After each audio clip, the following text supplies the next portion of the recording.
Magluluto po tayo ng anong lutuin natin. Hulaan nyo. Ayan, kita na para sa picture. Meron tayong giniling, sibuyas, bawang. Pag gumagawa ko ng lumpiang toge, nilalagyan ko po ng celery. Celery and ano pangalan yan? Siyempre may toge kasi lumpiang toge ito. Toge. Ano bang pagkakabigkas na? O yan, basta yan. Sila, mamaya naman. Ayan, nahiwa ko na po lahat ng mga ingredients natin. Ito na, igigisa na natin sila para palamigin at balutin mamaya. Ginamit ko pong mantika, pinagprituhan ko ng maling. Itong oras. Pinagpinag ko si bawang. Lagi po inuuna ko yung sibuyas pag nagigisa ko.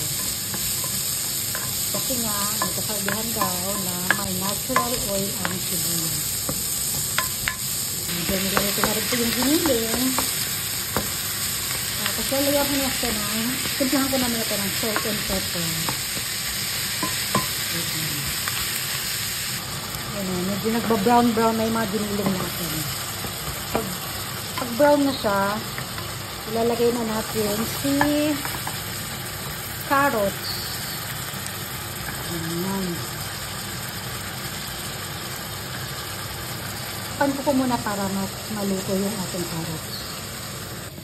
Ayan, nagasan na natin si bell sprout. Malinis na yun ang gasa ko niya kanina, pinasa ko lang ulit. Ayan, nang malambot na si carrots, lalagay na natin si toge. Ayan.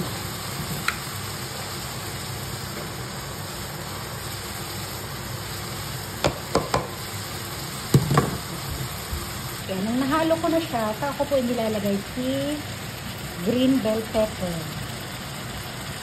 Ayan. Ganyan po ang style ko yung pagluluto. Ewan ko lang sa iba. Pero ito yung gusto ko pong pagkakasunod-sunod. Kasi kinakain ko naman ng hilaw itong mga ano ko. Pati yung celery, kinakain ko po ng hilaw. For additional taste, naglalagay po ako ng konting nor. Ayan. Para pampabango na rin. So, pinakalas po yung aking celery. Yan. Tapos papatayin ko na yung ano. Kasi pwede namang ano to eh. Patayin siya. Yeah, haluin ko na lang. Tapos papalamigin natin. Mamaya-maya pag malamig na, babalutin na po.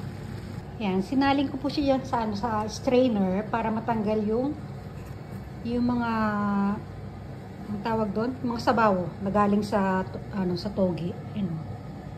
May lumabas na juice. Yan. Pag malamig na, saka natin babalutin. Iwan po muna natin. Ito na po, nagbabalot na ako. Ito na yung aking tubig na konti, pangbasa ng pag after mag-wrap. Ayan, may natapos na akong dalawa. Wait nyo lang. Ayan na po, nabalot ko na po yung kalahati ng ating bukas naman po iba. So, titikman lang muna natin kung sarap ba. Ayan, 2 piraso lang po yung niluto ko. Kasi titikman lang namin. Gusto ko kasi kami. Oo, yan. Pagkila po nilalagay ko yung mantika at sobrang ina ng apoy para maganda yung pagkato. Nilagay na po ang ating lumpiang toge. Merong toyo, sili at suka.